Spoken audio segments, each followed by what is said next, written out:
Iran कोई साधारण देश नहीं बल्कि एक ऐसी सभ्यता है जिसने हजारों वर्षों तक दर्शन, कला, शायरी, आध्यात्मिकता और आत्मसम्मान के भीतर अपना चरित्र गढ़ा है। और यही सभ्यतागत चरित्र हर दौर में उसके राजनैतिक फैसलों को आकार देता आया है। लेकिन पश्चिमी मीडिया और उसके राजनैतिक सहयोगियों ने इस बहुपरतीय वास्तविकता को नजरअंदाज करके ईरान को एक सुविधाजनक विरोधी, एक कथित दुष्ट राष्ट्र की छवि में ढालने की कोशिश की। मानो पश्चिम की नैतिकता उस कलंकित छवि के बिना अधूरी है और मानो मध्य पूर्व की जटिलता को एक आसान कथा में बदल देना ही उनकी प्राथमिकता है, जबकि सच कहीं अधिक व्यापक और चुनौतीपूर्ण है।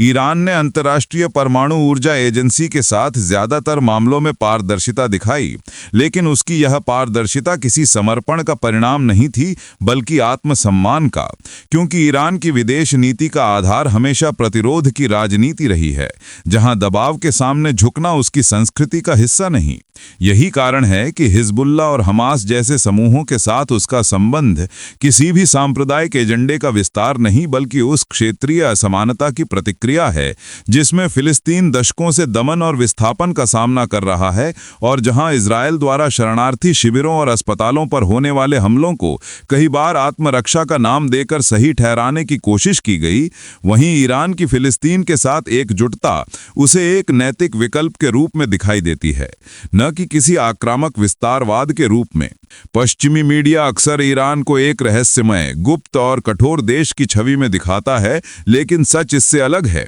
क्योंकि ईरान की ऐतिहासिक स्मृति, सांस्कृतिक परतें और राजनैतिक अनुभव इतने विविध हैं कि उन्हें किसी एक ढांचे में बांधना संभव ही नहीं। और यही बात पश्चिमी नज़र से छूट जाती है, क्योंकि वे अक्सर उस विश्व दृष्टि को लागू करने की कोशिश करते हैं जिसमें हर राजनैतिक निर्णय वॉशिंगटन के चश्मे से देखा जाता है, जबकि ईरान अपनी ऐतिहासिक धारा परसेपोलिस से लेकर तेहरान तक चली आई सोच के साथ ये मानता है कि शक्ति का अर्थ संयम और आत्मसंयम भी है। और आधुनिक इतिहास में उसने किसी देश पर आक्रमण नहीं किया, न उपनिवेश बनाया, बल्कि स्वयं सैकड़ों बार प्रतिबंध, अलगाव और बाहरी दबावों का सामना किया है, और इसके बावजूद वह अपने संप्रभु अधिकारों से पीछे नहीं हटा।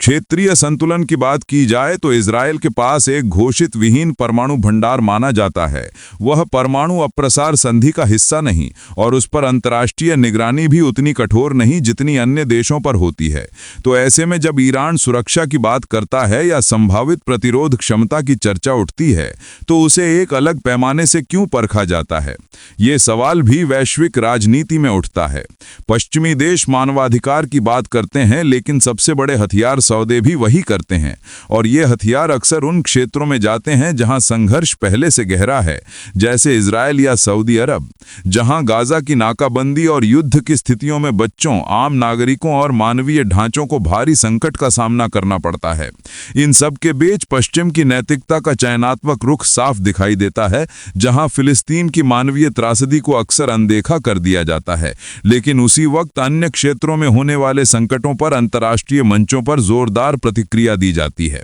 ईरान ने भले ही आंतरिक चुनौतियां झेली हों, लेकिन नीतिगत स्तर पर वह उस नैतिक उपनिवेशवाद का विरोध करता आया है जिसमें शक्तिशाली राष्ट्र छोटे देशों पर अपनी शर्तें थोपते हैं। और जब बात यूक्रेन रूस युद्ध की आती है, तो यह संघर्ष अब अगले वर्ष 10 जून तक पहुंचते पहुंचते प्रथम विश्व युद्ध की अवधि को भी पार कर जाएगा। जबकि शुरुआत में यह माना गया था कि यह युद्ध कुछ हफ्तों का मामला होगा, लेकिन जिस तरह 1914 से 1918 के युद्ध में रणनीतिक गलतियों ने लाखों सैनिकों की जान ली, आज की स्थिति भी उसी तरह उलझ चुकी है। यूक्रेन आत्मसमर्पण करने को तैयार नहीं, रूस के पास स्पष्ट जीत की रणनीति नहीं, और पुतिन पर यह दबाव बढ़ता जा रहा है कि वे इस युद्ध को किस तरह समाप्त करें, क्योंकि उनके वर्तमान सैन्य अभियानों में लगातार असफलता झलक रही है। उनकी गर्मियों की तीसरी और सबसे बड़ी सैन्य कोशिश भी अपेक्षित परिणाम नहीं ला सकी, और रूस की रणनीति जिसमें छोटे समूहों को जोखिम भरे इलाकों में भेजा जाता है,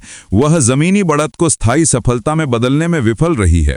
रिपोर्टों के अनुसार पिछले साल अक्टूबर तक रूसी क्षति लगभग 60% बढ़कर लगभग 9.84 लाख से 14.38 लाख तक पहुंच गई, जिनमें मौत का अनुमान लगभग 1,90,000 से 4,80,000 तक बताया जाता है। और अनुमान है कि हर यूक्रेनी सैनिक के मुकाबले 5 रूसी सैनिक की मृत्यु हो रही है। फिर भी रूस की सेना अब तक कोई बड़ा शहर नहीं ले पाई। रूस थोड़ा बहुत बहुत आगे बढ़ रहा है, लेकिन जिन 4 क्षेत्रों को वो अपना बता चुका है उन्हें पूरी तरह कब्जा करने में 5 साल से ज्यादा लग जाएंगे। और अगर क्षति उसी रफ्तार से बढ़ती रही तो कुल रूसी क्षति 40 लाख तक पहुंच सकती है। यही कारण है कि पुतिन अब अधिक से अधिक यूक्रेन के शहरों, ऊर्जा ढांचों और नागरिक सुविधाओं को निशाना बनाते दिख रहे हैं, ताकि क्षेत्र को रहने लायक न छोड़कर यूक्रेनी जनता के मनोबल को तोड़ा जा सके।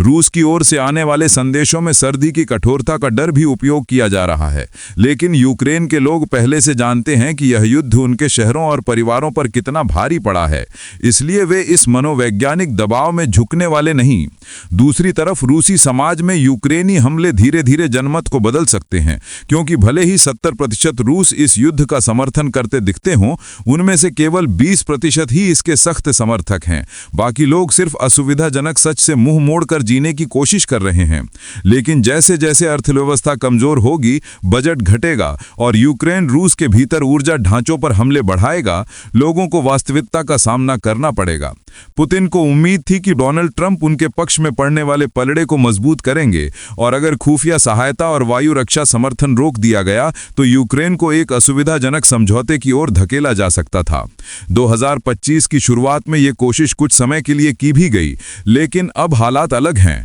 ट्रंप यूक्रेनी राष्ट्रपति ज़ेलेंस्की के साथ अपने रिश्ते बनाए रखने पर मजबूर हैं, क्योंकि अगर यूक्रेन को रूस के आगे छोड़ दिया गया तो उनकी शांति स्थापक छवि और संभावित वैश्विक पुरस्कार पाने की महत्वाकांक्षा को झटका लगेगा। इसी संतुलन को साधने के प्रयास में उन्होंने लुकोइल और रोसनेफ्ट जैसी रूसी ऑयल कंपनियों पर अतिरिक्त प्रतिबंध भी लगाए। लेकिन अंत में पुतिन की सबसे बड़ी उम्मीद यह है कि फरवरी 2025 तक यूक्रेन को मिलने वाली आर्थिक सहायता कम हो जाए, क्योंकि तभी इस युद्ध का परिदृश्य उनके लिए बदल सकता है। इन सब के बीच मध्य पूर्व, यूरोप और वैश्विक राजनीति का दबाव एक दूसरे से जुड़ता जा रहा है, और यही वो क्षण है जहां सभ्यताओं, नीतियों और नैतिकता के सवाल फिर एक बार अंतर्राष्ट्रीय बहस के केंद्र में खड़े हैं।